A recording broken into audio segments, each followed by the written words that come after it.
Magandang araw ng Miyerkules po mga bayang karerista. Magbibigay na po tayo ng tip at impormasyon para sa araw na to, April 23, 2025. Tara!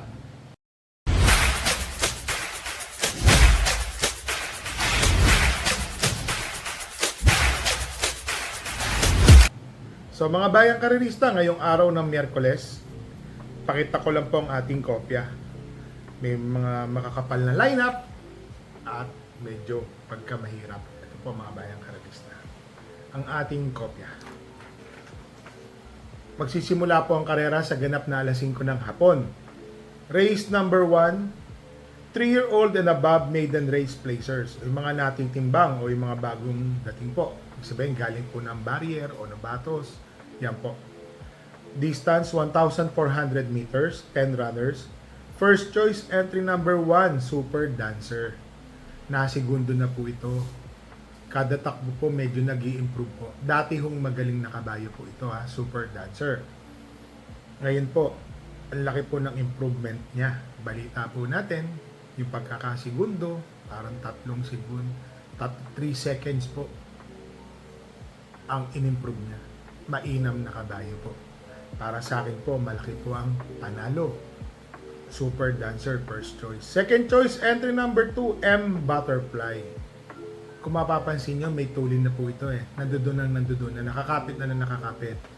Nasa always in the money. Segundo, tersero, kwarto, nandoon po siya. Nung nakaraan takbo niya, kung di po ako magkamali, segundo o terserong malapit.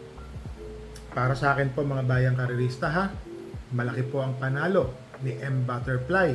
Tingin ko po, 2-horse race po itong race number 1. So dito po sa race number 1, first choice entry number 1, Super Dancer. Second choice entry number 2, M Butterfly. Dito na tayo sa race number 2, 6 runners, 1,200 meters. Rating 5 non-placer, yung mga natimbang. Hindi po natimbang pala, mga bagong baba po ito. Galing po ng 5 placer. Yan po. First choice entry number 3, Anya. Tingin ko po may papakita po ito kasi parati na po itong nandoon. Lumalapit-lapit na po yan mga bayang karerista. Magandang dehado po yan. Si Anya.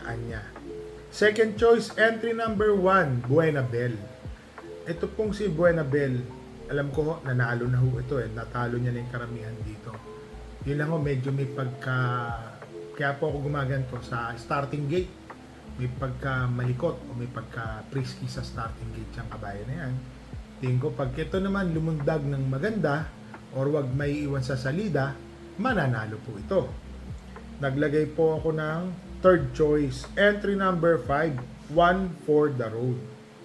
Kasi po, kaya ako lang siya nilagay na third choice, mainit po kasi ang panahon. Di bokang kabayo po ito, di bandera. At napapansin ko po, kahit minsan nakakalayo po siya, nakakasolo. Mga 5, 8 katawan ng layo. Pagdating po ng parekta, medyo maatras na po, nauubusan. Pero kung sakali yung makakatagal, maganda magagawa, matitipid to, tingin ko po malaki po ang panalo nito ni One for the Road. So dito sa race number 2, first choice entry number 3, Anya. Second choice entry number 1, Buena Bell. Third choice entry number 5, One for the Road. Dito na tayo sa race number 3, 3-year-old and above maiden race, non-placers. Mga hindi po natimbang ng ano po, itong mga maiden races nila. Ito po yung mga panlima, pangapat. Yan po yung last 3 races po nila, kung di po sila natimbang doon, matik po, bagsak po nila is non-placer maiden. First choice entry number 1, Just a Touch. J.A. Gusi po ang papatong. Alvin. Tingin ko po, malaki po ang panalo nito. At ng mga huling takbo po nito, nandoon na po ng nandoon. Pang-5, pang-6, pang-4, nandoon makikita nyo po eh. So sa tingin ko po, malaki po ang panalo. Wala po akong masyadong masabi sa mga kabayo na to kasi ang performance po kasi nila is base lang din po sa mga nakikita natin na maiden at napagtatanong-tanong po natin.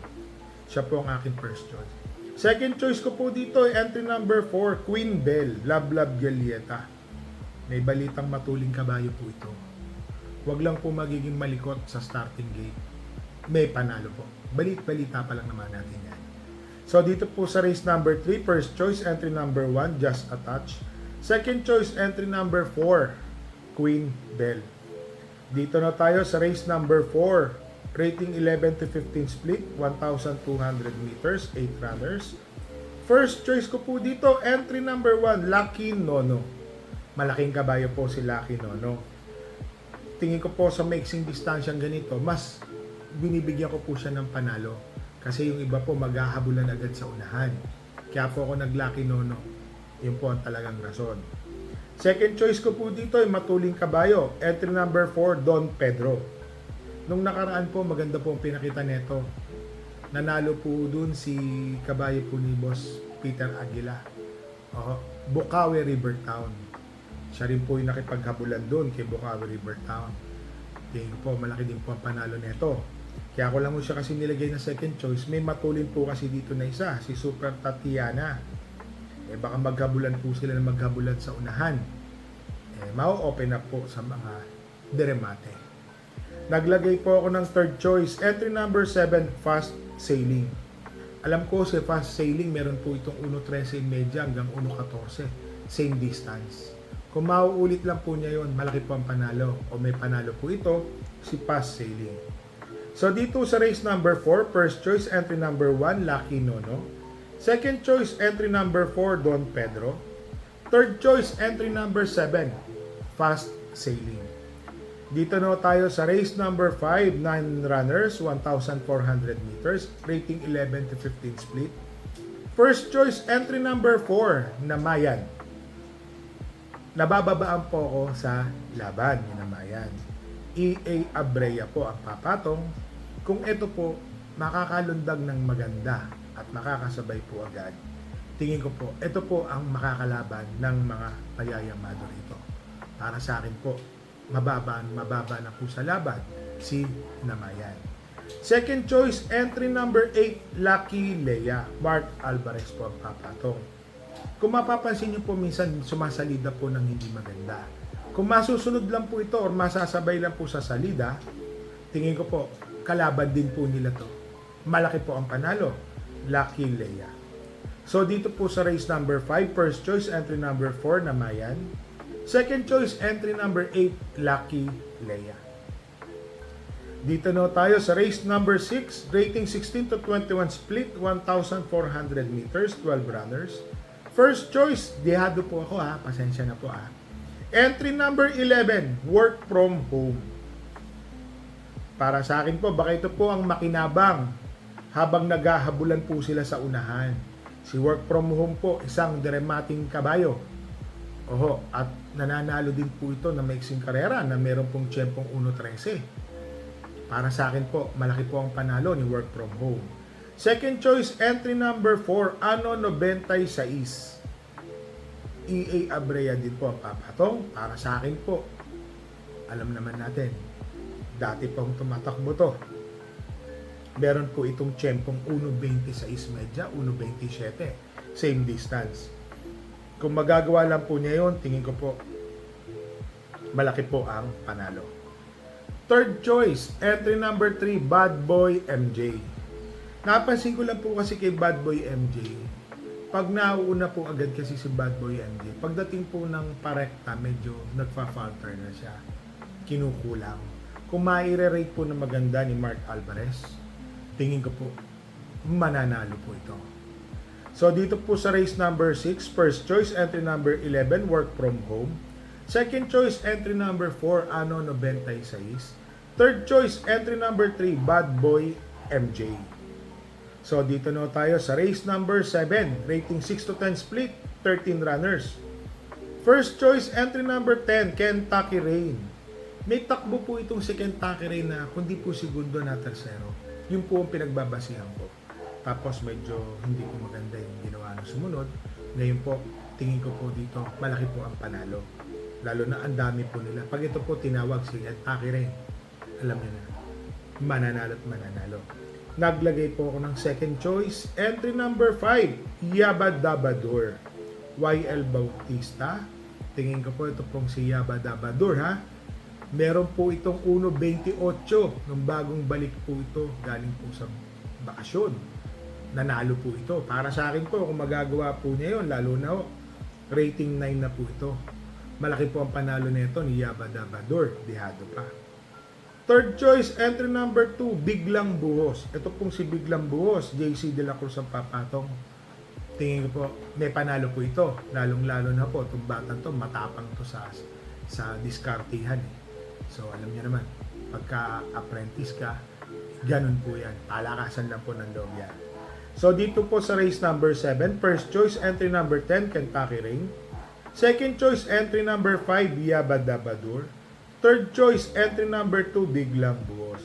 Kung may kursonada pa ho tayo dito sa last race, dagdag po natin kasi mahirap po talaga itong last race mga bayang karerista. Para sa akin po, itong last race na to, baka 6, 8 pa paratingan po dito. Sa mga bayang karerista, may kabayo po tayo dito. Race number 7, Senior Boboyski. Nalalakasan po ako sa laban. Tingin po, tsamba lang po siya. Tsamban. Yun po. Tapos, tumakbo po yung kabayo natin noong linggo. Si Bonnie Avenue. May mga nagsasabi, pinatakbo, ganito, ganyan. Alam nyo po, sa totoo lang, talagang kailangan na rin po muna magpahinga ni Bonnie Avenue nung nakaraan. Pero sa ensayo po, kompleto po yan sa ensayo. Hindi po porket di nyo nakita tumakbo ng mahigit 2 buwan, wala na po yung kabayo. Kagaya po niyan, muntik manalo. Nataon lang po talaga na iikot lang mainam nung araw na yun. So, para sa akin po, mas magaling iikot lang. Si Bonnie Avenue, Dihado, 6th choice o 5th choice, segundo. So siguro napatayo din po kayo sa inyong mga upuan. Ganun din po ako. Napasigaw. Yun lang talaga, hindi lang po lumakpas. So kung nalagyan lang po ng mga 10 meters, lakpas po. Kaya lang, ganun po talaga ang karera. Alam niyo naman, Bonnie Avenue is Bonnie Avenue. Abangan po natin susunod na takbo po niya. Sa mga bayang karerista ha, shoutout lang po natin ito. Batang Tondo, Batang Manugit at kay Mr. Mark Vicente, Manuel Tandes, Mamerto Rodriguez ng Tondo at kay Mr. Jomar Martin, Ada OTB ng Pangulo Bando Bulacan, RT OTB sa may RT Karuhatan, malapit po yan sa SM Bal. Yan po ay mga naghahanap, may mga nagtatanong po sa akin kung saan po yung mga OTBs na pwede habang lumuluwas po sila o ano po. Ito po, babanggitin ko po yung mga ibang OTBs kung saan din po ako minsan nananaya. Stanley OTB, ito po yung sa Caloocan, sa may 9th Avenue. Yan po yung may masarap na kainan dyan sa kanto. Parisan yan. Budal Fight OTB, dito po yan sa may Makapagal. Sa may Makapagal Boulevard, sa may Pasay. Malapit po yan sa PAL. May PAL na bangkot, saka yung PNB. Almost tapat po yan. Madali po mapagtanong yan doon. Budal Fight OTB. Ito naman po yung isa sa may Riders OTB, sa may Buendia po yan. Oo. Sa may taas po ng BDO. Dito po yan, papuntang Ross, tama ba? Ross Boulevard. Yun po, malapit po dun. Sa may Tulay, Buendia, may gasolinahan dito, tas BDO, nasa taas po yung Riders. Meron po dyan. At dito po sa Mr. Bonjing OTB, sa may Fortune Village, sa may Maysan, Valenzuela. Malapit po yan sa papuntang tollgate ng Malinta, mga bayang karerista. So sana po kahit paano nakatulong yan sa mga taong nagchat-chat, nagtatanong kung saan po pwedeng tayan habang bumabiyahe po sila or nagmamadali sila bago umuwi na kanya-kanyang mga lugar. Yan po. At marami pa pong mga OTBs. Meron din po sa Monumento, Hari ng Yambo, sa Malabon, alam ko po meron po yan eh. So marami pa mga OTBs na. Yan po mga bayang karerista ha. Lagi po natin tatandaan, parati ko po sa inyo sinasabi. Bet small, win big, bet big, lose big. Bakit po? Unahin po natin ang budget para sa pamilya.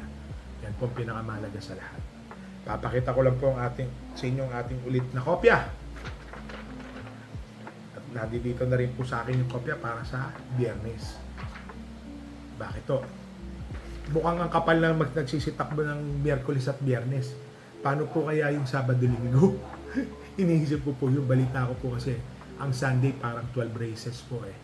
Saturday 7, parang gano'n. Sana maging 9 at saka 12, 21. Para mas marami po tayong matatayaan. Kaya lang, ang kapal ngayon ng mga nagsisali. Ang dami na nagsisaling mga kabayo. So mga bayang karerista, ha, ang sinasabi ko lang po sa inyo, pagdating po ng tayaan, pera nyo po yan. Kayo po ang masusunod. So happy racing po sa inyong lahat and stay safe.